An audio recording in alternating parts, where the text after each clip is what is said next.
ہمارے معاشرے میں عورتوں کے حقوق کے علمبردار، لبرل ہوں یا اسلام پر عمل کرنے کے دعوے دار مذہبی لوگ، عورتوں کو جائیداد میں حصہ دینے کے معاملے پر دونوں ہی ڈنڈی مارتے ہیں۔ مجھ سے ایک خاتون نے رابطہ کیا اور کہا کہ عورتوں کو جائیداد میں حصہ نہ دینے والے معاملے میں عورتیں بھی قصوروار ہیں۔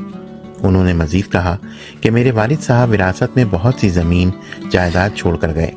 ہم 3 بھائی اور 3 بہنیں ہیں۔ والدہ صاحبہ بھی حیات ہیں۔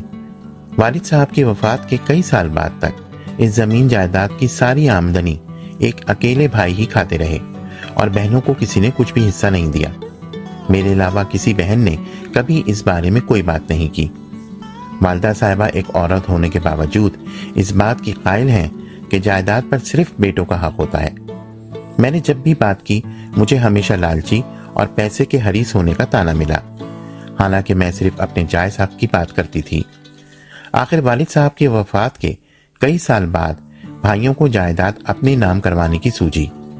وراثت میں ہمارا بھی حصہ تھا تو ہماری دستخط کے بغیر یہ کام ہو نہیں سکتا تھا۔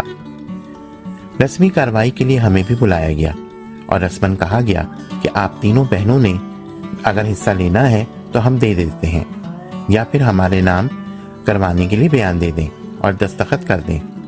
اس موقع پر والدہ صاحبہ کا بھی یہی موقف تھا کہ آپ لوگوں یعنی تینوں بیٹیوں کو زمین دی تو وہ غیروں میں چلی جائے گی۔ میں نے اس کا جواب یہ دیا کہ زمین ہو یا جائیداد ہمیشہ کسی ایک کی نہیں رہتی، بلکہ کبھی ایک کے پاس تو کبھی دوسرے کے پاس، اور یہی ہوتا رہتا ہے۔ یہ زمینیں ہزاروں لاکھوں سالوں سے یہی ہیں اور یہی رہیں گی جبکہ لوگ آتے جاتے رہیں گے۔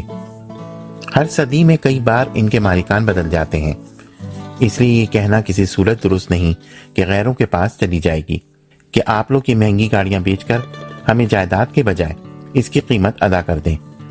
ہم ابھی آپ کے نام کر دیں گے اور جیسے جیسے اس قابل ہوتے جائیں ہم سے خریدتے جائیں۔ اس ساری بحث میں میری بہنیں گونگی بہری بنی بیٹھی رہیں، کسی نے کوئی بات نہیں کی۔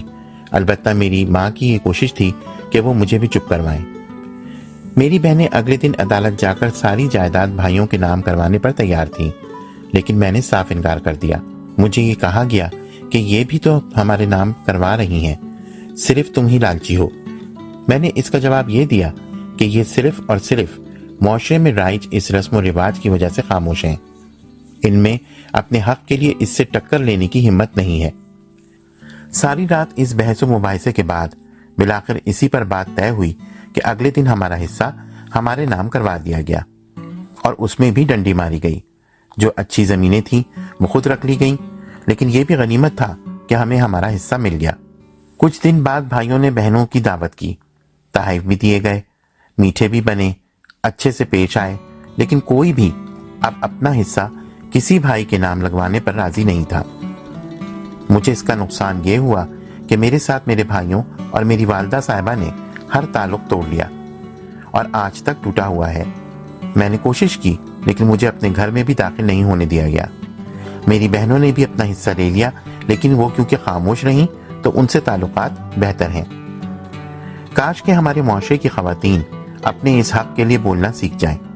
یہ کوئی خیرات نہیں ہے، یہ حق ہے جو اللہ نے آپ کو دیا ہے۔